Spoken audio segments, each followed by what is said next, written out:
Hello, everybody. Welcome back. Well, let me pull up my notes here.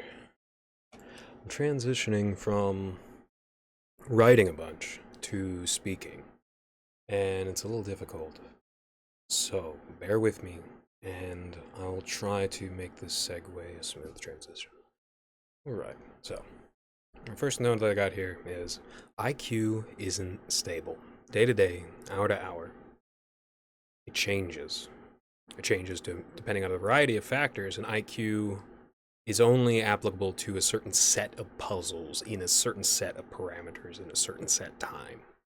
So, the whole thing about the bell curve is it is a metric of IQ, but nobody ever really can have it applied across the board to every single situation naturally. So, the whole point is to get above it, get beyond it, get past that preconceived notion that you're locked into place and there's no fluidity that is part and parcel of your free will. So, I mean, a good example is take marijuana, THC, cannabis, uh, and you'll find that your IQ, when it comes to remembering stuff, significantly drops.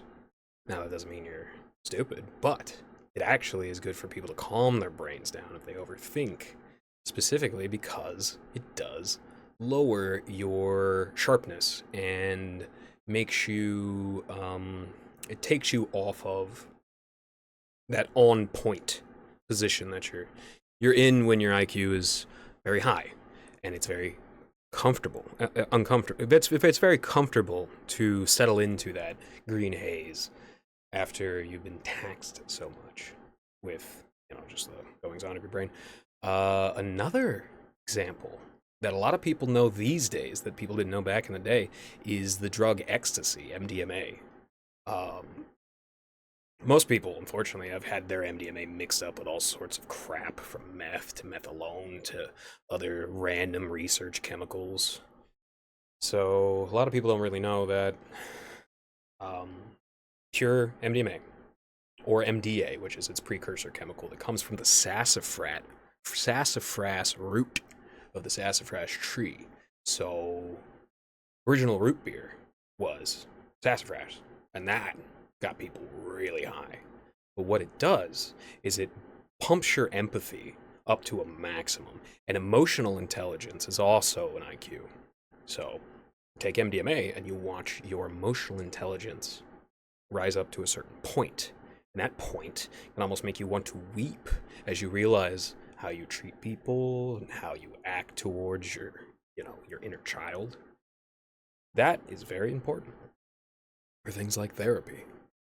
And so, people have really expanded the research on that recently. And come to find out, yeah, it actually does help people get to the point where they can actually identify the problems inside of themselves. Funny enough, it's people are gonna get upset with me for this, but mushrooms, psilocybin, that is a whole complex thing. I talked about in my last episode how it's possible that psilocybin mushrooms were the thing that expanded our consciousness to begin with. And really, it's no joke that our heads are huge. Babies cry because they're burdened with all this knowledge.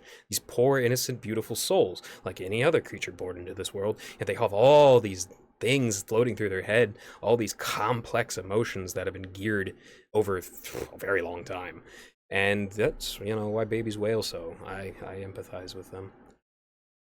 But, yeah, psilocybin mushrooms might not be the best thing for therapy. It might potentially be useful for like a college level coming of age ceremony where, like, when somebody's 25 and their frontal lobe is finished developing and they have studied a lot, then they can go on or either an ayahuasca track or a mushroom journey or a peyote shaman experience. The mescaleros in Texas and New Mexico and Mexico. That actually might be good for a coming of age at a certain point, but it's definitely not the sort of thing that you want to take lightly, for sure. But MDMA, despite the fact that it's very deadly physically, is been proven to have very good effects for emotional trauma and things like that. It's, very interesting that we can see on paper that the IQ fluctuates depending on what chemicals are flowing through people's bodies at what given time. So, another thing that I really wanted to touch on is theosophy. Theosophy is ultimately the philosophy and theology of the Freemasons. And the coolest thing to come out of theosophy. You see, I was a little mean to, well, theater kids and fantasy in general, but I am 1 degree removed as, a band kid, an orchestra kid too. I'm 1 degree removed. I don't mean any shade on people who enjoy fantasy and the theater and stuff like that. But if you do, you probably know exactly what I was talking about. With the certain people that are way too into fantasy and think that they can turn lead into gold, which is not not the sort of thing that they have been able to accomplish, even with all these wondrous new technologies that people have invented. It still is mostly hinged on naturopathy, naturalism, as opposed to alchemy and allopathy, which is the treatment of things that have already developed with artificial chemicals created in a lab. That is things like chemo, and it is a very, very, very difficult thing to put into just a couple of words, but anybody who knows about it knows exactly what I'm talking about in that aspect. So, theosophy was penned by a woman named Madame Blavatsky, and she died disgraced and alone. But what she dedicated her entire life to and consecrated her existence to is that the grandmasters who created the movement, or at least borrowed it from hermetics and alchemics and kabbalics, stuff like that, that they would be able to continue on and be strong in the 1870s. And theosophy, to explain it to people who don't know, and it's very easy to look this up, but let me just lay it out for you. Theosophy, very easy way to describe this, is the toolbox filled with the deconstructed portions of all worlds' cultures, all worlds' religions, languages, like various ways that people express themselves, and things that are pinned to the foundation of their societies. Theosophy takes all these things and puts them in a toolbox and says you can rearrange the pieces however you see fit. It's a Lego set, and unlike regular Lego sets, you can do whatever you want with it, which is a fantasy, as I've described. It is a laughable fantasy. But the coolest thing these people have created, and I'm not even sure how connected this is, but I know for a fact, the coolest thing the Theosophical movement could have produced, even if it didn't, is Warhammer 40k, the greatest story ever told. And like all the stories ever told combined. And I would strongly suggest to anybody, get into Warhammer 40k's lore. See if you're into the more physical aspects of it later on, but seriously, get into the lore. Here's some good channels. The Remembrancer, wonderful channel. Wolf King Rowe, he's a nice guy. He's got very, very long, excellent episodic, sagas on particular portions of the universe, but the Remembrancer is probably the highest level quality production. If you want, fan fictions and stuff like I do, A Vox in the Void has wonderful Warhammer 40k fan fictions. Oculus Imperia is a little nerdy, but he's okay. I appreciate the effort he puts into his videos. I'm pretty sure it's multiple. Shoot, I feel kind of bad because I'm Archivists Imperium, I think another, but there's a bunch of them, and I would strongly suggest getting into it. Avoid One Mind Syndicate, and really get into that, because it's history, it's culture, and once you study how cool that has been reconstructed theosophically. Anthrosophically, actually, this is a thing that steps down from theosophy, which is anthroposophy, or anthroposophy. Excuse me, anthroposophy. Anthroposophilic universes like Lord of the Rings and Dungeons and Dragons and the Cthulhu mythos of Lovecraft, which we can get into later, totally, um, and a variety of things. I think even Dune qualifies as anthroposophy. And it's really interesting, but also the simultaneity of the Nazis. Like, the Nazis were anthroposophists, specifically Ariosophists, but anthroposophists in that they had an artificially constructed hierarchy and tier system and hard locked, structure for races that is completely and utterly laughably absurd, super absurd, given the fact that the race that they had deemed as like a collective wash, in their words, was like 30%, of the German blood. So, like, what do you guys like? You study things, you study where the Lithuanians came from, and the Indo-European history, and the Indus Valley civilization. Study all that, and it's very, very interesting. And you find out where we got horses into Europe, because they don't have horse skeletons in Europe. They don't have, these oxen in Europe that we brought over from Tibet. Funny enough. Really, cows have been around for a while, actually. I learned this recently, that aurochs have been all over the place for like 10,000 years or so. They've been wandering around. The first place that they were domesticated was Syria, funny enough. But yaks and oxen, these plow animals that were aligned with strength, they were brought over by our ancestors, our Indo-European ancestors, for us Europeans. Unfortunately, what interesting thing about Europeans is that people of European descent, we mutate quicker. So this spot in my hair is actually a mutation. And blue eyes and green eyes are also a mutation. Red hair that I have in my beard and blonde hair. Beautiful. It's a mutation. And unfortunately, that means that white people get cancer way quicker. But we have also mutated to be able to eat more saturated fat than almost any other of the epigenetic alignments. Let's just call them races, But that's to say that there is something there. There is a there in race science. But to pull out the calipers when your skull changes depending on if you get lumped up or not, that is absolutely absurd. And quite frankly, if you study your history about Germany, you know that it used to be the Holy Roman Empire. It used to be 1,900 moving parts. And then eventually, you have one great man, von Wittelsbach, the first. Or was it von Wittelsbach? Or was it von Hohenlohe? I'm sorry, I'm actually not up to date on my Prussian history. I should really get that in line before I start speaking of this.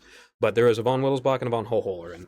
But if you look this up, the man who unified Prussia after taking the Teutonic lands and taking Silesia and then unifying a large portion of them, taking Oldenburg. See, I know a lot about this. I just unfortunately don't know the names of the ruling dynasties. Wittelsbach is the Bavarian, but I think there might have been other ones up in Brandenburg. Brandenburg was the unifying capital of Prussia. And after the man who unified Prussia passed away, his son became, he took over and he became a Grand Master Mason. Or he was at some point. The fact of the matter is, the person who unified Imperial Germany and created the saddest dictator in the world, the Kaiser, and that was a Freemason, And it's so sad, because what could have Germany really been if they tapped out that resource to something that was, geared for the long-term success of their nation and their people? Instead, it was all some fantasy cooked up by bookworms.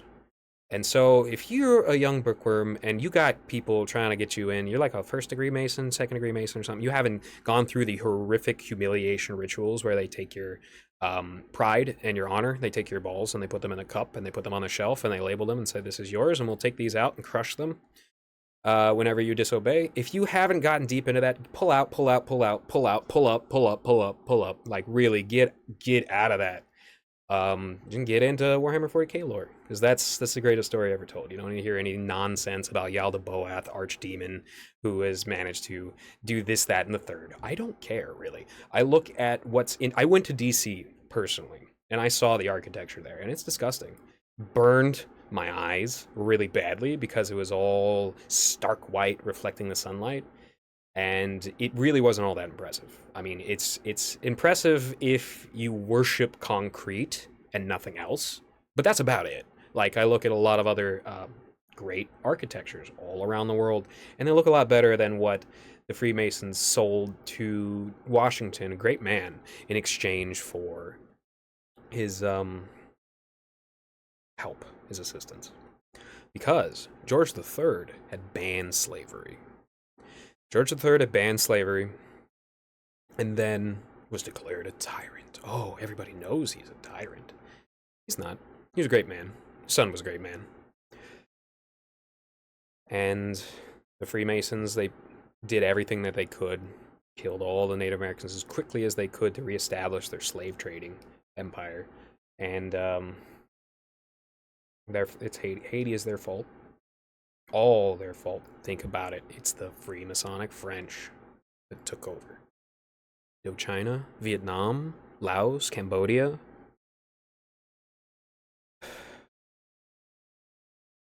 And it's very unfortunate.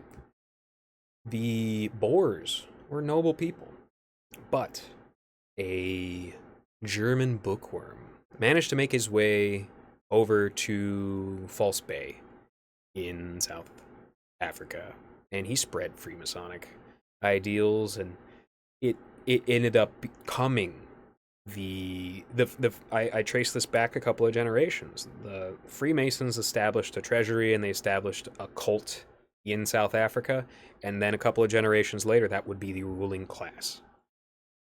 They would call themselves Praetorians. Constantine disbanded the Praetorian Guard. He's the first Christian emperor. The South Africa Project is funny because it's actually named after a man named Marthinus Wessel Praetorus, protecting merchant routes while masquerading as a nation. It's a little bit of irony there, but South Africa's not a country. It's just not. And the Boers, they worked very, very hard, but ultimately, just like Imperial Germany, the direction wasn't for them. And it wasn't for the glory of Christ, King of Kings, Lord of Lords. It was for individuals who squander their potential horrendously and squander the potential of everybody around them. Because a rising tide lifts all ships. Even if you think you're the most beautiful boater in the world, a rising tide lifts all ships. Even if you think that it's appropriate to wash off the other boaters, a rising tide lifts all ships. So, watching the world get worse and worse, and seeing the people that have been mostly in charge, that's the reason why I say these things. So, if you trace it back, you go back to alchemy, and the alchemists lying to people, saying we can do this, that, and the third, and boiling piss until it turns into phosphorus and starts to glow. It's impressive on a technical level, alchemy, but if you look at the legacy of alchemy, it's literally thinking that you can, change the fundamental laws that God has created and laid out. You can't do that. The blacksmith has it easy. They always know which direction to pound against. But the cleric, their pressure is of a different kind. It's of an interior kind. They never know which direction to move. So they have to keep their senses sharp. And it's very difficult when you have Freemasonic freaks who have consigned themselves to making as much racket and noise and light and redirecting wind and heat to certain places where it just stacks and stacks and stacks on top of decent people. Read C.S. Lewis's The Screw Tape Letters if you want to learn more about how, putting a blanket umbrella term over it, Satanists, like the Freemasons who worship Yul the Boath Archdemon, have decided to try and distract the common man.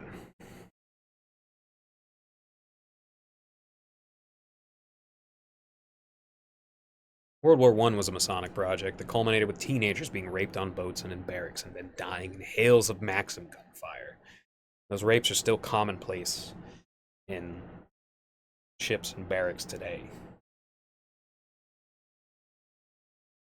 There's nobody who's intelligent can say that World War I was for a purpose. But when you study your history and you find out who was in charge, you know exactly what happened. You can trace it all very easily. I've given you names, I've given you dates. Please, look into it. I would really, really appreciate it if this, instead of just being background noise, which could be, to be a launching point for people to start asking questions and start thinking deeper about the things around them, instead of just blaming their neighbor. When you... Here's the thing, and this is the beauty of Christ's message.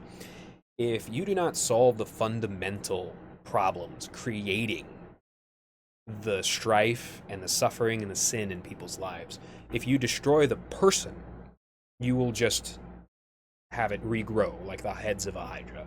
In fact, it might regrow even worse because it might martyr the enemy and cause them to become emboldened by your actions.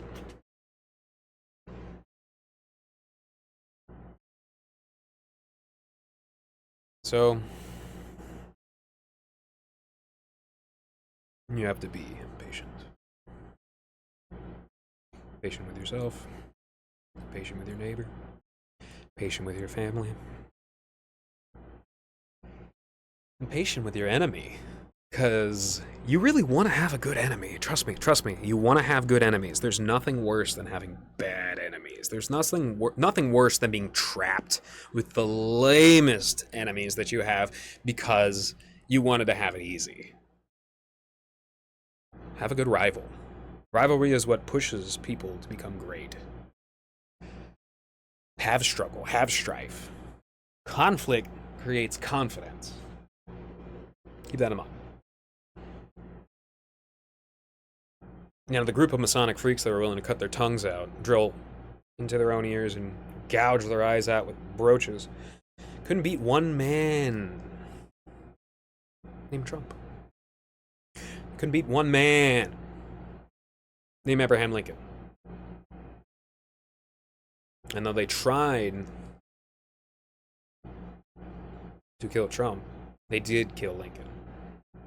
Andrew Johnson is the single worst president of all time, because as there has been a lot of bad presidents that were elected, he was a president that was not, and then he pardoned all the people, all the evil Confederates that had bought slaves from Arab sheiks, and it created so much strife and struggle in this country for the sake of international trade routes. He let them all go. To be an American, to be a Republican, is to be anti-slavery. You've heard it before. You've heard the Democratic Party's history. Well, no today. DeSantis, your little mixed up plans about saying that slavery was good, you better change parties, buddy. You ain't doing that here. I really have no kind words for that creature. Although he is one of God's creatures, he is not a man in any way, shape, or form. Guantanamo Ron, otherwise known as Babylon Ron. Maybe giving a little bit too much laurels to him. Pathetic. I'd rather have DJ TJ. DJ TJ? It's like 3 times better than De Sanctimonious. So, Yellow journalism is a thing. It got really big in the 1890s, and it's funny because 1875 was when, theosophy became super big. And theosophy, as I've described, is the reconstruction of the deconstruction. So, like an alchemy, solve et coagulum. Solve means to dissolve, and then coagulum means to recreate. The solve et coagulum is that's Baphomet's. And Baphomet is like goat-headed alchemical symbol. And that alchemical symbol is supposed to mean the internal marriage between the anima and the animus, the mind and the soul. And they got it so twisted. Don't get it twisted. Don't get it twisted. Really. So, yellow journalism, super, super big in the 1890s. Also, America started exporting debt all around the world and getting involved in other people's stuff. So this is 40 years after the assassination of Lincoln. Things went super downhill. Now, yellow journalism was a thing during Andrew Jackson's day. Andrew Jackson, being an anti-bank, anti-globalist, but pro-slavery, confused little man. However, I got a lot of respect for how he decided to handle things and stuff. And how he did it was he doesn't use the courts. He'll just challenge you to a duel and shoot your ass. That's pretty good. That's pretty good. Be cool if our politicians still did that today. It might solve a lot of problems, but that's neither here nor there. That's just history. Yeah. It's crazy. The communists, the socialists, they don't care about democracy that much, funny enough. Because they were willing to have LBJ, Lyndon Baines Johnson, be there for, until 120, hook his brain up to a machine, let him still be the president. Have them be the eternal God King of America, so that they can get a little bit more food on the table, which is a real problem. It's a short-sighted problem, but it's a real problem. It's a genuine thing that you have to deal with. Anytime there's a bank contraction in the globalist market, anytime there's a terrible manner of things that can either be deliberately started or, just the will of God, famines and catastrophes. It's difficult, and every time there's people need to store up, and people need to take care of their neighborhoods and their grander communities, because that's the whole point of the socialist philosophy, is because it gets tough, and with all these people, you have disruptions in the system, in the balance, and it can cause mass death, and that mass death can cause mass demoralization, and then like it could cause like a really bad collapse as we build higher and higher and higher and higher. Well, it gets more tenuous, it gets less balanced up there. There's more gravity. So that's one of the reasons I believe that communists build their architecture in such a way that it is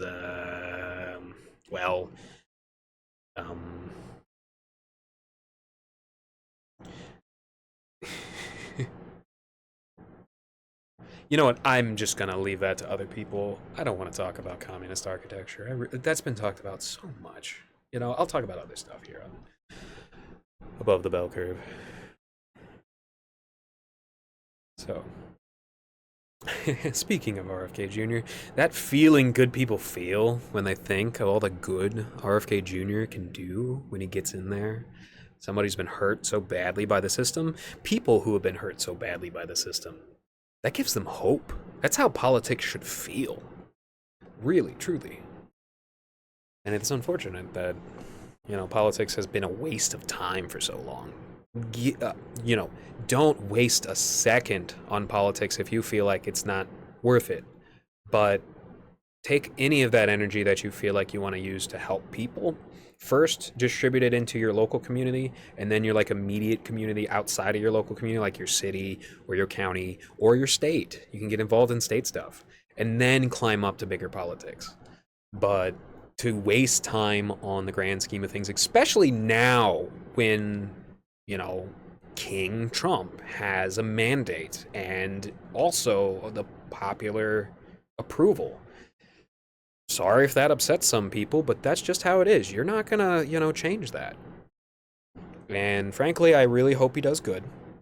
And I'm really looking forward to Tulsi Gabbard and RFK using their wisdom and using their wherewithal and their elbow grease and getting down in there and getting some of these problems solved. And trust me, I'll be alongside them. I'll be alongside the good, trying to help where I can in any way, shape, or form. But one thing that's really catching us up, is things like AI. AI has such a blurry feel to it. I watch this stuff and then afterwards it's like when I try to remember it, it's like a mush. It's a you know, I don't have words for it because it's not real. And so there's not real words for what AI is created. And ultimately AI isn't really intelligence. It's just large self and complex self-checking systems that are then sampling off of grand banks of data. That is what AI ultimately is. As more AI gets pumped into those grand banks of data and becomes what people are absorbing and watching in the culture of people, then it will start to sample off of itself. And then the blurriness will increase and increase and increase. And I'm actually genuinely worried about what that's going to do to people's psyche, But I'm sure we'll be able to deal with it if we don't get demoralized, if we stay focused, if we lead with love and not fear. And, do a good turn daily. I learned that in Scouts. That was a good thing. Try to do one good thing a day. And then, say I did my one thing a day. And when bad things happen, say, well, I did my part. So, I guess that's me doing my part. Signing off. Take care.